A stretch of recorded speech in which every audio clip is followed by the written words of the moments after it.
Bienvenue sur Africa 24 dans cette nouvelle édition du 12-15. Voici les titres de l'actualité. La 51e session ordinaire de la CEDEAO a pris fin le 4 juin au Libéria. Le point sur les principales mesures prises lors de cette rencontre ouest-africaine au cours de cette édition. La Guinée veut redresser l'apport du secteur agricole au produit intérieur brut. Le pays réputé pour ses ressources naturelles souhaite désormais se tourner vers l'agriculture. Les 17e championnats nationaux de Scrabble se sont tenus du 2 au 5 juin à Cotonou, au Bénin. Le champion du monde 2014, Julien Afaton, s'est qualifié pour le prochain mondial. Portrait à suivre dans cette édition. Mais tout d'abord, des soldats camerounais de la force multinationale mixte chargée de la lutte contre Boko Haram ont été arrêtés le 4 juin.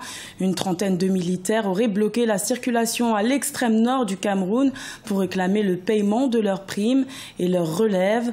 Une enquête judiciaire a été ouverte à leur encontre. Notons que c'est la première fois que des militaires camerounais affichent ouvertement leur mécontentement concernant leurs conditions de travail dans le cadre de la lutte contre Boko Haram. La communauté économique des États de l'Afrique de l'Ouest a tenu son 51e sommet le 4 juin au Libéria. Un rendez-vous particulièrement important pour cette organisation intergouvernementale créée en 1975. Plusieurs grandes décisions ont été prises lors de cette session. On fait le point avec Ibrahima Djoumaba. Monrovia, la capitale du Libéria, a accueilli le 51e sommet des chefs d'État et de gouvernement de la CEDEAO, communauté économique des États de l'Afrique de l'Ouest, les 3 et 4 juin. Au terme de leurs travaux, les autorités ouest-africaines ont adopté plusieurs mesures. Les demandes d'adhésion du Maroc et de la Tunisie et la demande de coopération de la Mauritanie ont été minutieusement étudiées. Sur la Tunisie, qui a demandé également son adhésion en termes d'observateurs, cette question a été agréée. La Mauritanie également, qui est un ancien membre, a demandé à signer une convention d'association avec la CEDEAO.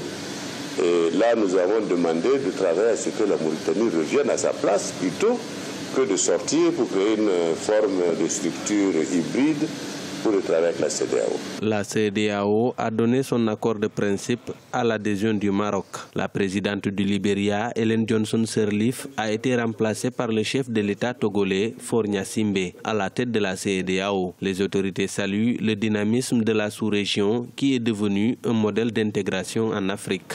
Et moi, je me réjouis tout particulièrement de cette décision qui montre d'abord que la CEDEAO est une structure régionale qui fonctionne bien et qui peut attirer d'autres pays. Et par conséquent, l'élargissement de la CEDEAO à ces pays, que ce soit en tant que membre, en tant qu'observateur ou en tant que membre associé, est une excellente chose pour l'image de la sous-région.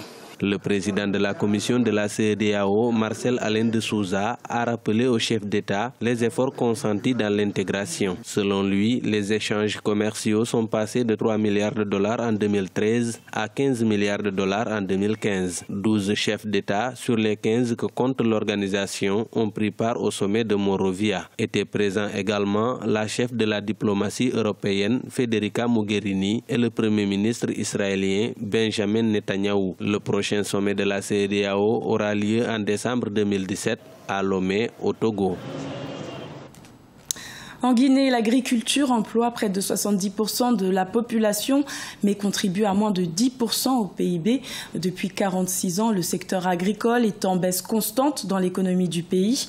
Mais les autorités veulent inverser la tendance en faisant de ce secteur le principal levier de la croissance économique d'ici 2020. Deogracias Podo.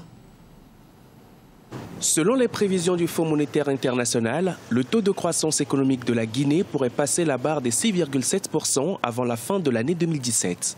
Une performance qui sera possible grâce à l'augmentation des revenus de l'État et la réduction des dépenses publiques, mais pas seulement.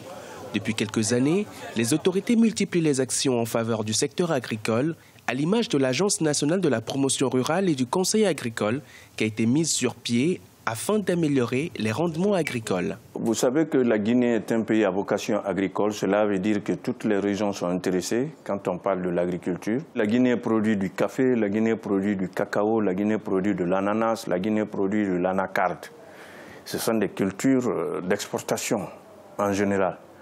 Donc il faut d'abord appuyer la production, qu'on soit capable d'assurer la consommation locale, parce que nous, Guinéens, nous avons besoin de consommer aussi, qu'on soit capable d'exporter.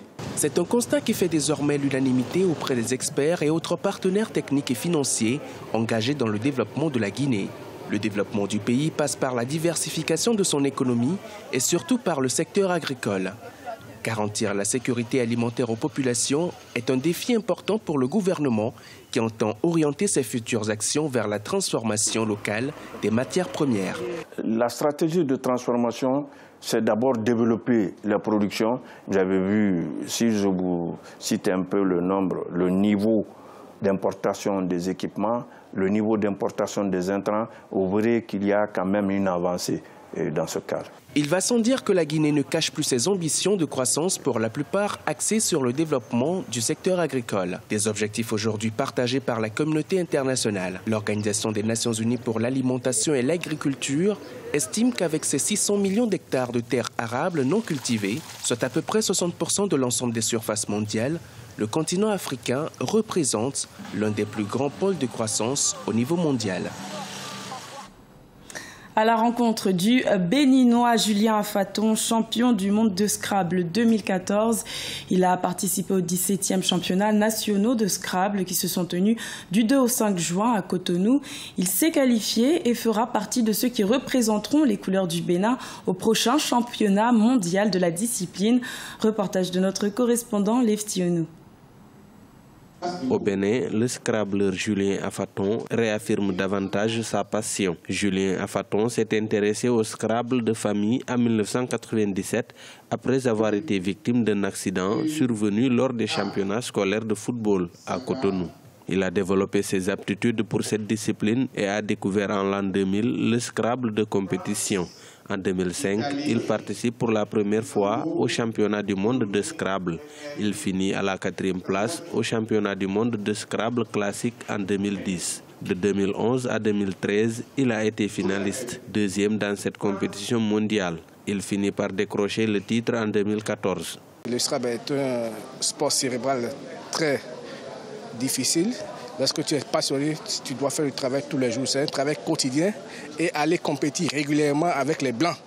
Si vous ne compétissez pas avec les Blancs, le niveau est là-bas. Nous ne l'avons pas. Le niveau est là-bas, ce n'est pas seulement le championnat du monde. Vous devez aller au plus tard, en 3 mois, vous devez aller en Europe jouer les compétitions internationales. Champion du monde 2014 de Scrabble classique, Julien Afaton est aussi champion national de l'élite. Il participe à la 17e édition des championnats nationaux de Scrabble qui a démarré le 2 juin à Cotonou. Il défendra son titre en présence d'une 50aine de Scrabbleurs et d'autres champions en titre du classique et défi national tels que François-Xavier Adjovi et Gévron Tchakpé. Julien Afaton entend maintenir le cap afin de s'imposer au championnat du monde prévu au mois d'août 2017 en Suisse. Mon projet, c'est de créer une école pour les jeunes, pour encadrer les jeunes, parce que j'ai déjà la quarantaine. Il faut que j'encadre les jeunes pour la relève.